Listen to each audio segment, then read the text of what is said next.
एकदम युनिक पद्धतीचे, अगदी वेगळ्या पद्धतीचे असे हे व्हेज पॅटीस तयार झालेले आहेत. तर मुलांना डब्यावर देण्यासाठी किंवा आपल्याला घरी नाश्त्यासाठी असे हे पॅटीस छान तयार झालेले आहेत.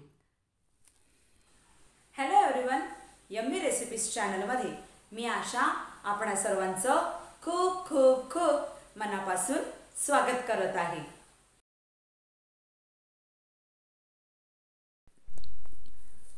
व्हेज पॅटीस बनवून घेण्यासाठी मी ह्या अशा प्रकारच्या वेगवेगळ्या प्रकारच्या भाज्या घेतलेल्या आहेत. मी इथे कोबी घेतलेला आहे, गाजर घेतलेला आहे, शिमला मिर्च आहे, फ्रेंच बीन्स आहेत, फ्रोझन मटार आहेत, कांदा आहे, हिरवी मिरची आहे, कोथिंबीर आहे. हे सगळं मी तुम्हाला क्वांटिटी माझ्या या स्क्रीनवर तुम्हाला दिलेलं आहे. ते तुम्ही तशा क्वांटिटीमध्ये वापरा किंवा त्यापेक्षा कमी जास्त तुम्ही करून घेऊ शकता. इथे मी 1 किलो बटाटेसुद्धा वाफवून आणि ते साफ करून घेतलेले आहेत.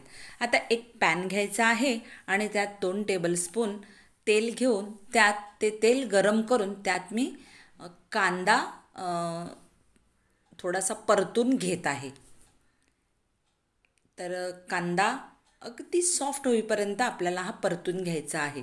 कांदा परतल्याच्या नंतर आपल्याला आलं लसूण पेस्ट घालायची आहे. इथे मी 2 टीस्पून आलं आणि लसूण पेस्ट घालून घेत आहे आणि त्याचा कच्चेपणा जाईपर्यंत मी हे थोडंसं परतून घेत आहे. आलं लसूण परतल्याच्या नंतर इथे मी हिरव्या मिरच्या कापलेल्या आहेत त्या घालून घेत आहे आणि त्यासुद्धा छान परतून घेत आहे.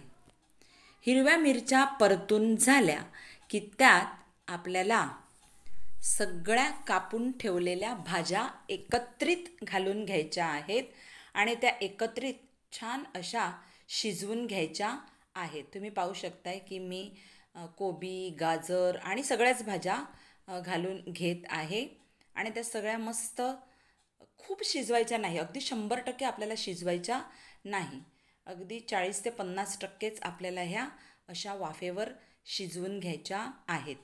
त्यासाठी आपण इथे स्टर करत करतच ह्या भाज्या शिजवून घ्यायच्या आहेत.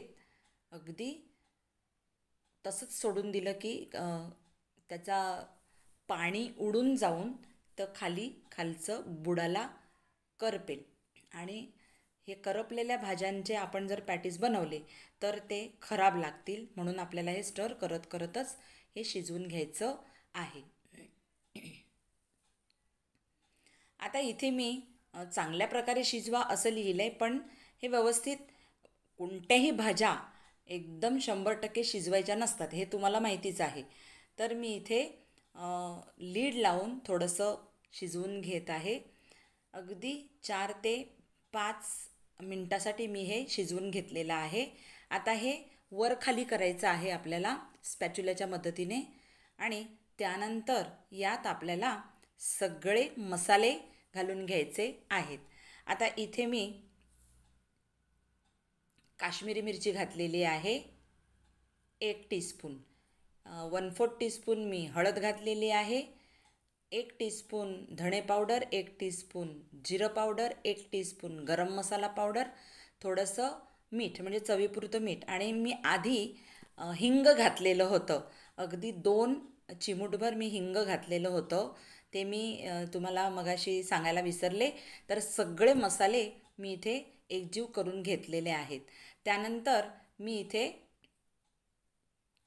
कॉर्नफ्लॉर घालून घेत आहे. तुमच्याकडे कॉर्नफ्लॉर नसेल तर तुम्ही थोडंसं बेसनसुद्धा घालून घेऊ शकता. तर माझ्याकडचं बेसन संपलेलं होतं म्हणून मी अगदी 1 टेबलस्पून कॉर्नफ्लॉर घातलेला आहे. ॲक्च्युली बेसनच घालायचं असतं पण मी कॉर्नफ्लॉर घातलेला आहे आणि 1 टेबलस्पून मी आमचूर पावडरसुद्धा घालून घेतलेला आहे. तेही मी छान एकजीव करून घेतलेलं आहे. त्यानंतर मी 1 किलो बटाटे वाफवलेले होते, पण त्यातले मी इथे फक्त 4 ते 5 बटाटे घालून घेतलेले आहेत. कारण मी म्हणजे मुद्दामूनच जास्त वाफवलेले होते, कारण भाज्या कधीकधी कमी जास्त झाल्या किंवा मग बाइंडिंगसाठी कधीकधी बटाटा जास्त लागतं, म्हणून मी ती जास्त वाफवून घेतलेली होती. तर त्यातली फक्त 5च इथे मी वापरून घेतलेले आहेत, कारण 5 इकडे बाइंडिंगसाठी पुरेशी झालेली आहेत. त्यानंतर मी 1 मूठभर एवढी कोथिंबीर घालून घेतलेली आहे आणि ती कोथिंबीरसुद्धा मी एकजीव करून घेतलेली आहे. त्यानंतर गॅस फ्लेम बंद करून मी हे थंड करून घेतलेलं आहे आणि आता थंड झालेल्या या बॅटरचे आपण पॅटीस बनवून घेऊया. तुम्ही कुठल्याही आकाराचे पॅटीस बनवून घेऊ शकता. ओव्हल आकाराचे बनवू शकता, गोल गरगरीत बनवू शकता, तुम्ही हार्ट शेप देऊ शकता, चौकोनी करू शकता, त्रिकोणी करू शकता. कुठल्याही पद्धतीचे किंवा कुठल्याही आकाराचे तुम्ही पॅटीस बनवून घेऊ शकता. मी इथे गोल गरगरीत असे पॅटीस बनवून घेतलेले आहेत.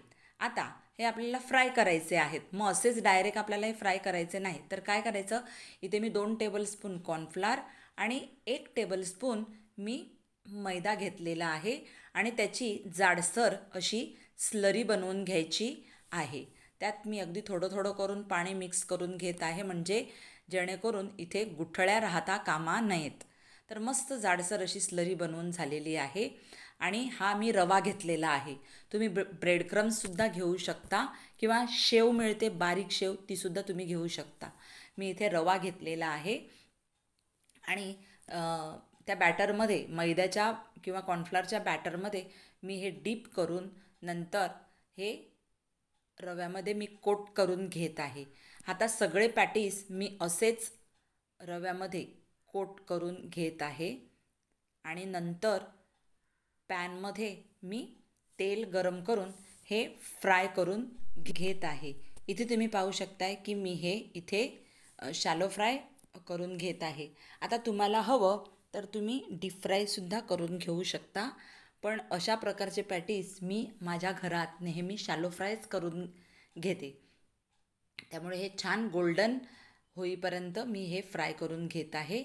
इथे पॅटीस छान लाईट गोल्डन झालेले आहेत. आता हे किचन टॉवेलवर किंवा टिश्यू पेपरवर मी हे काढून घेत आहे. एकदम चवीला भन्नाट लागणारे हे व्हेज पॅटीस तयार झालेले आहेत. तुम्ही कुठल्याही सॉसबरोबर हे सर्व करून घेऊ शकता. मेयोनीज म्हणा, टमॅटो सॉस म्हणा, शेजवान म्हणा, नारळाची चटणी म्हणा किंवा चिंचेची गोड चटणी म्हणा, कुठल्याही चटणीबरोबर हे तुम्ही सर्व करून देऊ शकता. जर तुम्हाला व्हिडिओ आवडला असेल तर लाईक करा, शेअर करा, कमेंट करा, सबस्क्राईब करा आणि मग आपण भेटूया पुढच्या अशाच व्हिडिओ. तोपर्यंत बाय.